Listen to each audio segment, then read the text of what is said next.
After 4 scintillating games of the 2022 finals, Steph Curry is averaging 34 points a night on smoking hot 66% true shooting, by far his highest scoring volume in any of the 26 playoff series he's played in his career. And while he's added strength and tightened his handle to deal with all kinds of ball pressure, there's a major tactical reason why Curry's scoring in this series has blown away any of his previous finals performances.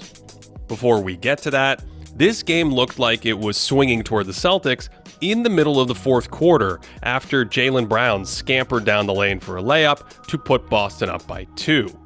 On the other end, Curry's looking to hit Draymond on the roll, but Green pulls up, so Brown nabs it and breaks out in transition, finishing with a fantastic scoop layup to put Boston up by 5. That was the second consecutive turnover from the Warriors, and a few minutes earlier, Rob Williams had roamed off Draymond to alter this shot.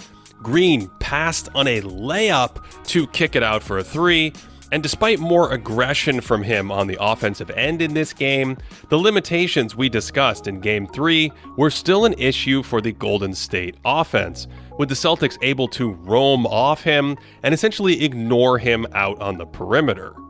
So, Steve Kerr, in an incredibly bold move, sent Draymond to the bench, and he immediately reaped the benefits of having all those shooters out there as Clay drives into a ton of space and turns for a great look to cut it to 3. The Celtics try to put Curry in screening action, and Wiggins wants to fight over this screen so Steph can avoid the switch, but Tatum brilliantly cuts backdoor. Thompson sees this instantly and makes an incredible save at the rim. With Tatum behind the play, it's a 5-on-4. That forces Boston's center to pick up Clay in transition, and in a small ball lineup, that means no big men left in the paint, so Wiggins can use his size and athleticism to score on the putback. Kevon Looney was out there instead of Draymond because of his size as a finisher, rebounder, and as a shot blocker at the rim, closing the back door on Marcus Smart here before he drops in this wild 3 at the buzzer.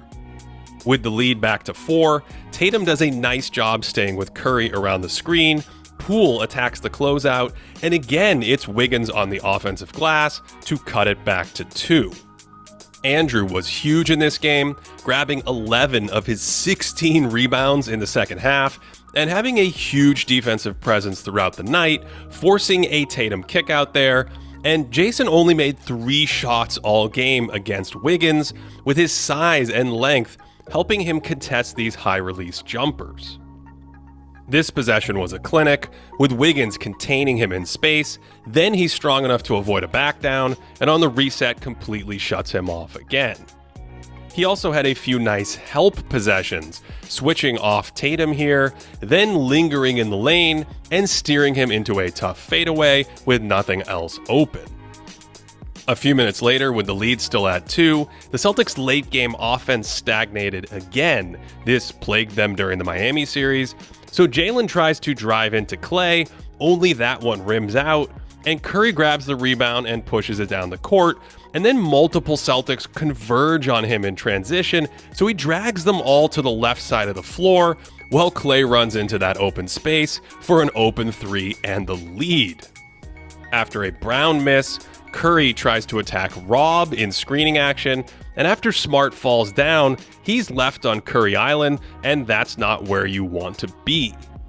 This mismatch hunting has defined the series for Curry, consistently attacking Boston's big men in pick and roll, and the Celtics do not want their centers dancing outside with Steph. Most teams around the league don't drop their big men against Curry because of his shooting, and historically, all of Steph's finals opponents have trapped him in some form to get the ball out of his hands in pick and roll and force his teammates to beat them. The Cavs didn't always blitz him, but they did have their bigs up at the screen to take away Curry's pull-up shooting, then stay with him until he passed. Sometimes they would also switch a more mobile big man on him and then recover as needed to help, basically anything to take away his pull-up 3. But the Celtics have played a drop coverage with their big man throughout the series, and this just gives Curry way too much airspace to fire within his sweet spots. Notice how Rob Williams is inside the three-point line, and even when he doesn't take a three, it's an uncontested jumper in rhythm. Boston has even started their drop outside the three-point stripe, but once Al Horford starts backpedaling, Curry can just walk into an open look. This puts a ton of pressure on Steph's defender to get through the screen and push him downhill. But even when that works, a rescreen like this is a brutally effective counter. We saw another counter in Game 4 with Steph rejecting the screen. Horford thinks he's headed toward the middle, so he's out of position on this crossover, and Curry's simply too quick for him. Another trick Steph has mastered is stringing the drop out laterally. Horford wants to backpedal instead of chasing him, and that creates airspace, and that's just absurd.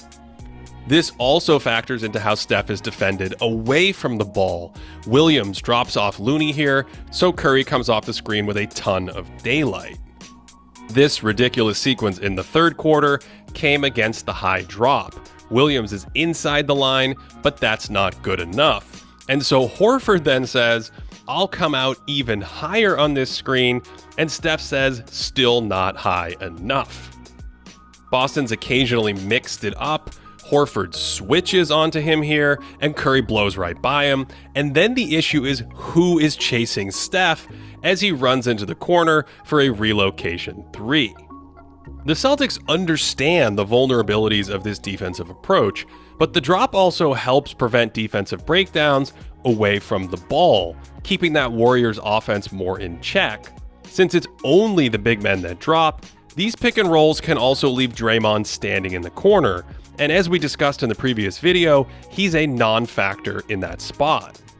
Additionally, when teams send two defenders to Curry, it unleashes Draymond's short roll passing, but the drop, by design, takes that off the table since the dropping defender stays between Draymond and the basket. So yes, Curry's scoring has been dazzling, and in particular, he's lit up the Celtics' big men in all 4 games. But that's part of the reason why Draymond was on the bench in a 3-point game late in the fourth quarter, while Curry danced around to put the Warriors up 3. Green did have a really strong defensive game, disrupting a number of high-leverage passes, which led to Celtics turnovers and turned defense into offense. So, with 3:41 left in the fourth, Kerr sent Green out there for his defense, and after another Tatum miss over Wiggins, he ingeniously called timeout to sub Draymond back out of the game so he could put Poole in for offense. After the timeout, the Celtics switch the pick and roll, and this time Horford is able to hold his own and force a miss out of Curry, but a whistle lets Kerr bring Green back in for the next defensive possession. And that was important because with Brown isolating on Clay, it's Draymond that slides over to help, then immediately closes to the corner to bother Smart, and after an offensive rebound, they work the ball back around again to Marcus, and look who's there for another contest. A minute later, Curry repaid Derek White for his Game 1 facial, and suddenly it was a 6-point lead.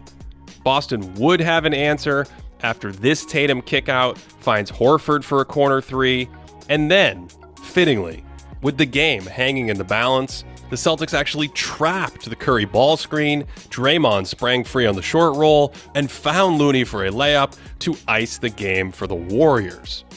Andrew Wiggins was huge all night long on the glass and on the defensive end.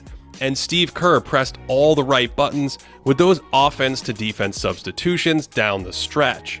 But it was Stephen Curry's sublime shooting en route to 43 points, 10 rebounds, and 7 made threes that turned the tide in Game 4, sending the series back to the Bay at 2 games apiece. If you want to work in basketball, I have the place for you. It's Sports Business Classroom's immersive program inside Summer League in Las Vegas.